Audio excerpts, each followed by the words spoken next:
ఆ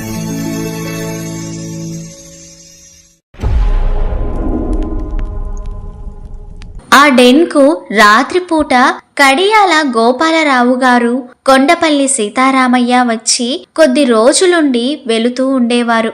నేను అజ్ఞాత కామ్రేడ్స్ కు వండి పెడుతూ రహస్య పత్రాలు కాపీలు తీస్తూ ఉండేదాన్ని. నరసింహారావు కాలేజీకి నామమాత్రంగా వెళ్లేవాడు. తర్వాత నరసింహారావును మరో డెన్కు మార్చారు. అప్పుడు నేను గర్భవతిని, పనిచేయలేని పరిస్థితిలో ఉన్నాను. డెన్కేమో నాయకులొస్తూ పోతూ ఉండేవారు. పని చేయలేకపోగా పార్టీకి ప్రతిబంధకం అవుతానేమోనని నాకనిపించేది. పార్టీ కామ్రేడ్స్ కు కూడా అలాగే అనిపించిందేమో. అబార్షన్ను చేయించాలనుకున్నారు. రహస్యంగా ఉన్న స్త్రీని ఏ డాక్టర్ దగ్గరకు తీసుకువెళ్లినా నాయకులకు ప్రమాదం జరుగుతుందనే ఉద్దేశంతో గర్భం పోవడానికి నాటు మందులిచ్చారు. గర్భం పోయింది కానీ బ్లీడింగ్ ఆగలేదు. నా పరిస్థితి పక్కవారికి తెలియకూడదు. నా బట్టలు పిండి ఆరేయలేను. ఇప్పటిలాగా ఆనాడు అటాచ్డ్ బాత్రూమ్స్, లాబెటరీలు లేవు. తడికల బాత్రూమ్స్ లో స్నానం చేసేవాళ్ళం.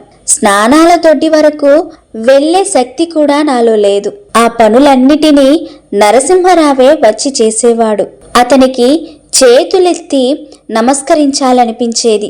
మరునాడు డాక్టర్ లక్ష్మీ గారు, వల్లభరావు గారి భార్య, పేరంటానికి పిలవడానికి వచ్చినట్లుగా పాదాలకు పసుపు రాసుకొని తల నిండా పూలు తురుముకొని పిలవడానికి జట్కా బండిలో వచ్చారు. అప్పటికే తొక్కే రిక్షాలు రాలేదు.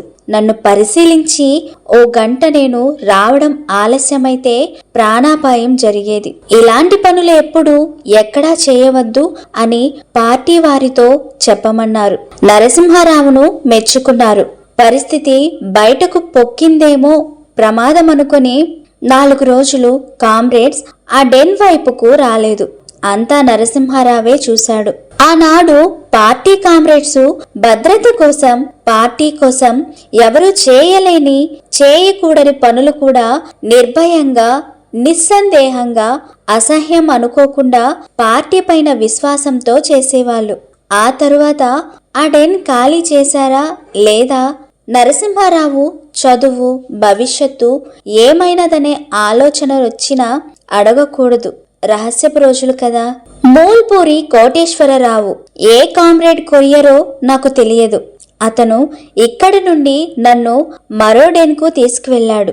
అది చాలా పెద్ద ఇల్లు. ఆ ఇంట్లో భార్యా పిల్లలతో బల్లిపర్రు గ్రామవాసి సూర్యనారాయణరావు గారు ఉంటున్నారు. బయట ఆడుకునే పిల్లలతోనూ, వాకిట్లో ముగ్గులు వేసి పూజలు చేసే ఇల్లాలితోనూ ఆ డెన్ పార్టీకి రక్షణ కవచంగా కనిపించేది. ఆ ఇంట్లో రాష్ట్ర నాయకుల సమావేశాలు, చర్చలు జరుగుతూ ఉండేవి. ఎవరు వస్తున్నది, ఎవరెళ్తున్నది ఆ ఇల్లాలికి నాకు తెలిసేది కాదు. వంట చేసి పెట్టడం, టీలు కాచి పంపడం వరకే చేసేవాళ్ళం. కామ్రేడ్ ఉప్పలపాటి గంగాధరరావు కృష్ణా జిల్లా ముదినేపల్లి దగ్గర గురజ గ్రామస్తుడు. అక్కడికి నాయకులను తీసుకెళ్తూ కనిపించేవాడు. పార్టీపై నిషేధం తొలగించిన తర్వాత గంగాధరరావు వల్లభనేని సీతారామయ్య మరుదులు కస్తూరిని వివాహం చేసుకుని విజయవాడలో ఆటోమొబైల్ వ్యాపారం ప్రారంభించాడు. ఆ డెన్లో ఉండగా ఒకరోజు గాలివాన వచ్చింది. రేడియోలో తుఫాను హెచ్చరికలు వినిపించాయి. చీకట్లు కమ్ముతున్నాయి. కరెంటు పోయింది.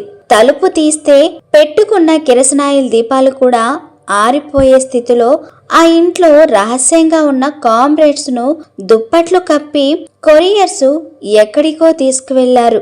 ఇంటి గోడలు, కప్పు గాలికి పడిపోయే సూచనలు కనిపిస్తున్నాయి.